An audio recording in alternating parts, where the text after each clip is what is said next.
Hola. Bienvenidos a la última sesión del curso, que versará sobre termodinámica de agujeros negros, a los que aplicaremos el formalismo de la geometría de contacto. Había grabado los vídeos con mi voz, al igual que el resto, pero por alguna misteriosa razón no se grabó el sonido. En lugar de volverlo a grabar de cero, he preferido utilizar esta voz sintética. Antes de nada, me gustaría hacer varios comentarios. La termodinámica de agujeros negros no es fruto de aplicar los principios de la termodinámica a los agujeros negros, sino que es un conjunto de resultados encontrados en el seno de la relatividad general y la teoría cuántica de campos cuya similitud formal con las leyes de la termodinámica es evidente.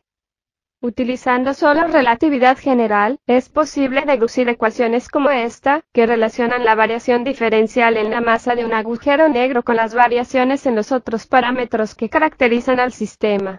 Aquí, K es la llamada gravedad superficial, A es el área del horizonte de sucesos, omega es la velocidad angular, J es el momento angular, Phi es el potencial eléctrico y Q es la carga eléctrica. Esta expresión es formalmente idéntica a la primera ley de la termodinámica, y por eso se le acabó llamando primera ley de la termodinámica de agujeros negros.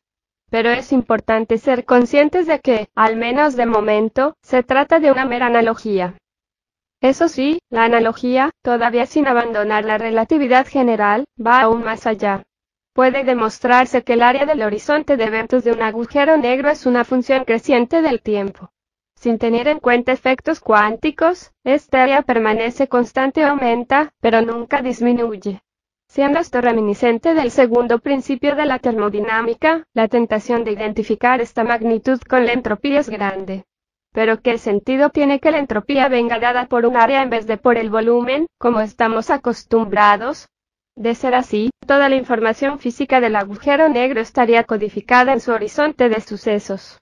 Esta es la fuente de inspiración de los principios holográficos que tanto abundan en la física teórica actual. Otro problema es el de cómo interpretar que un agujero negro posea una entropía no nula, cuando, desde el entendimiento de la física estadística, la entropía emana de la estructura microscópica del sistema y, además, tener entropía siempre conlleva tener temperatura, y la relatividad general no da cuenta de ninguna de estas dos historias.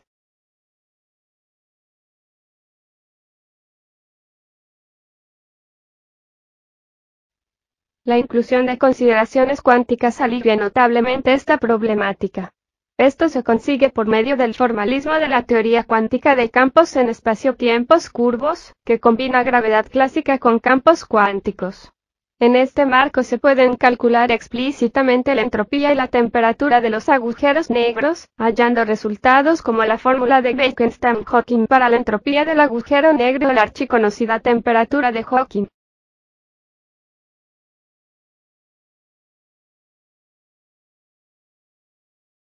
¿Cómo se explica que el agujero negro esté caliente y, por tanto, emita radiación como un cuerpo negro, si, supuestamente, nada puede salir del horizonte de sucesos? En divulgación se suele atribuir este efecto a la producción de pares partícula-antipartícula en las inmediaciones del horizonte, y una de estas partículas cae al agujero negro mientras que la otra escapa y la percibimos en forma de radiación. Existe además un fenómeno vinculado a la radiación de Hawking, el llamado efecto Unruh, una consecuencia espeluznante de la citada teoría. Según este, el que cada observador mida una partículas con temperatura distinta de cero en su estado de vacío cuántico está condicionado por su estado de movimiento. Así, un observador en caída libre siente que el vacío está genuinamente vacío, mientras que observadores parados respecto del agujero negro, entre comillas, detectan un espectro de partículas a una temperatura que, bajo determinadas condiciones, coincide con la temperatura de Hawking. Pero no es el objetivo del curso desmitificar este arcano. Aún queda por dirimirse la cuestión de la estructura interna del agujero negro, algo que podría ser tarea de una teoría de gravedad cuántica. En efecto, en teoría de cuerdas se ha logrado por primera vez determinar la entropía de ciertos agujeros negros extremales por medio de argumentos estadísticos, es decir, por medio del recuento de microestados de una estructura microscópica, y esto se consigue interpretando el agujero negro como un estado ligado de branas. También la teoría cuántica de Bootles o Loop Quantum Gravity es capaz de hallar entropías de agujeros negros, al menos en lo que a la dependencia con el área respecta. Bien, vamos a centrarnos por simplicidad en agujeros negros sin carga ni momento angular. Para estos, la primera ley de la termodinámica se escribiría como sigue. Vemos que apenas si está presente el término de temperatura y echamos en falta el término de presión, con el que hemos trabajado hasta ahora, me entra la depresión. Es cierto que, cuando la constante cosmológica es nula, este parece ser el fin de la historia. Sin embargo, numerosos autores han arguido a favor de recuperar el término de presiones cuando la constante cosmológica es distinta de cero. Y, para más INRI, identifican la presión termodinámica con la constante cosmológica, lo que haría de este parámetro no una constante sino una variable termodinámica más. Ellos parten de la siguiente premisa. La masa del espacio-tiempo se toma, en general, como una función de los parámetros del mismo, que, en este caso sencillo, son solo el área del horizonte y la constante cosmológica. Como ocurre en termodinámica con las magnitudes extensivas e intensivas, la masa es una función homogénea de sus variables y se presta a la aplicación del teorema de Euler de las funciones homogéneas, del cual se desprende esta igualdad en la que alfa, beta y gamma son constantes que dependen de la dimensión del espacio-tiempo. Vemos que figura la derivada de la masa con respecto a la constante cosmológica. Si esta derivada es distinta de cero, habríamos de incluir la constante cosmológica como una variable en nuestra descripción termodinámica.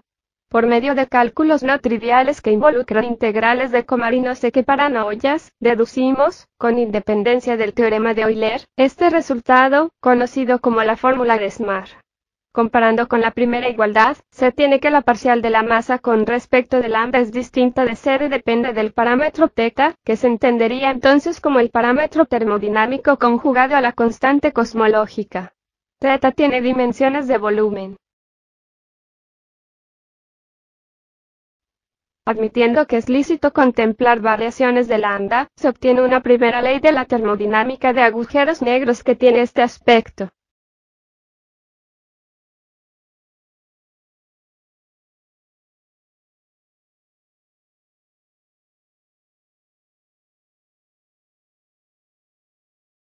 Nuestra primera reacción es identificarla con la diferencial de energía interna, pero la cosa no acaba de cuadrar, pues el segundo término no es de la forma menos P por diferencial de V, sino más V por diferencial de P, ya que lambda se corresponde con la presión y θ, con el volumen. Pero si no es la energía interna, ¿qué es? Nos llega la iluminación súbita al percatarnos de que se trata de la diferencial de la entalpía. Dale ahí todo flamingo. Por extraño que suene, la masa del agujero negro debe identificarse no con su energía interna, sino con su entalpía. ¿Por qué? Yo qué sé. Chasis total. Si a alguien se le ocurre una justificación física, ruego que me la transmita. Se lo imploro a la CENFA. En fin, la constante cosmológica y θ se relacionan con la presión y el volumen termodinámicos por medio de estas identidades. Nótese que lambda es negativa.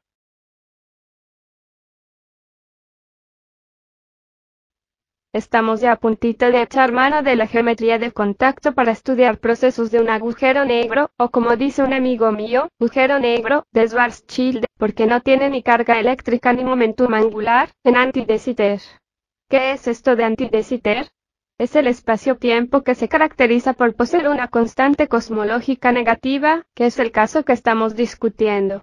Cuando ponemos ahí un agujero negro topompiao, nos queda el siguiente elemento de línea, o producto escalar, G, cuya pinta, salvo por la forma expresa de la función f de r, es la misma que la del agujero negro de Schwarzschild de toda la vida sin anti de Sitter ni pingas. La función f de r, conocida en inglés como lapse function, es la de Schwarzschild junto con un término adicional que depende de la constante cosmológica por medio del parámetro L.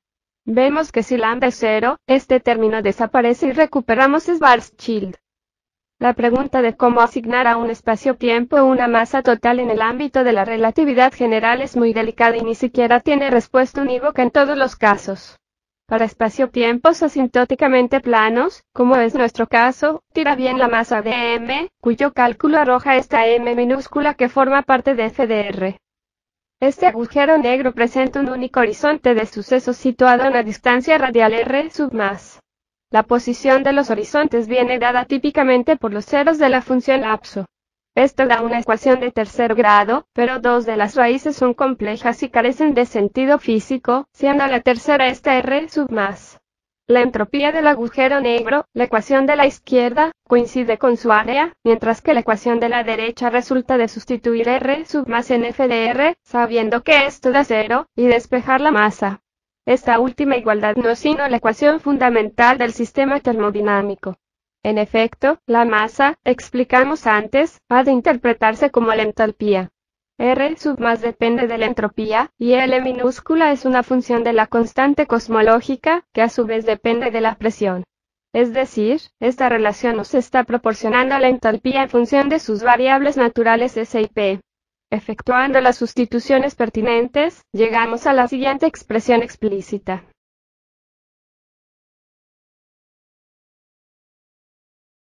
Derivando parcialmente la entalpía respecto de sus variables naturales, encontramos las ecuaciones de estado del agujero negro, que me dan su temperatura y volumen.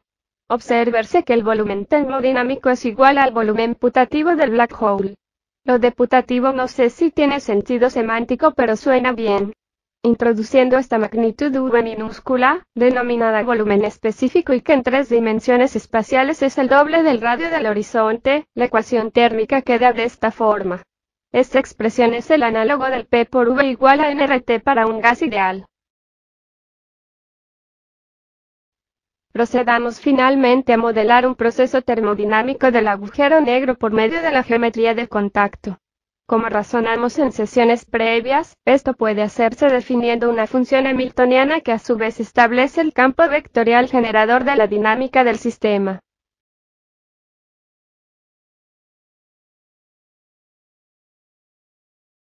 Para nuestro agujero negro, el hamiltoniano dado es idénticamente nulo. Esto se sigue de la fórmula de Smart, que particularizada este caso adquiere las siguientes pintas. Es claro, pues, que el hamiltoniano se hace cero. En consecuencia, el campo hamiltoniano de contacto asociado preserva la subvariedad de Legendre y describe genuinos procesos termodinámicos de mi agujero negro. Este puede hallarse en coordenadas a través de las fórmulas generales que derivamos en su día. Los cómputos son fáciles y se dejan encargados a los alumnos de esta ilustre sociedad. Resulta este troncho. A continuación, se trata de escribir e integrar las ecuaciones de las curvas integrales del campo hamiltoniano, que representan ulteriormente los ansiados procesos termodinámicos. En coordenadas, las derivadas de las componentes de estas curvas respecto del parámetro utilizado coinciden con las componentes del campo hamiltoniano, y así se llega a la letanía de ecuaciones que sobre vuestra pantalla rezan. Su integración es más que inmediata, y aquí os muestro el resultado para los parámetros P, V minúscula y T. La consistencia de todo este quilombo requiere que se satisfaga para todo valor del parámetro tau la ecuación térmica de estado sobre los procesos hallados. Os invitamos a verificarlo. Lamento deciros que no dispongo de mucho más tiempo. Me limitaré a añadir que, tomando este otro hamiltoniano de aquí, que no es igual a cero, no representa un proceso termodinámico del agujero negro, sino que, en todo caso, me defino una familia uniparamétrica de sistemas termodinámicos. La integración de las curvas integrales desemboca en esta ecuación térmica de aquí. Para cualquier valor de tau distinto de cero, recuperamos la ecuación de estado del agujero negro de Schwarzschild y de Sitter, mientras que para tau igual a cero encontramos P por V igual a T, que es la ecuación térmica de estado del gas ideal. Por eso, podemos presumir de haber encontrado un campo hamiltoniano de contacto que deforma un gas ideal en una familia de agujeros negros. En el artículo que os he puesto en las referencias de esta sesión se recopilan otros tantos ejemplos de hamiltonianos que dan lugar a procesos de agujeros negros, algunos con carga eléctrica, que no hemos considerado aquí, y otros casos de hamiltonianos que, como este último supuesto, generan familias de sistemas termodinámicos. Ahorita sí, con esto concluye el curso. Muchas gracias a todos aquellos que lo siguieron hasta su final y espero que os haya aportado algo. Besos.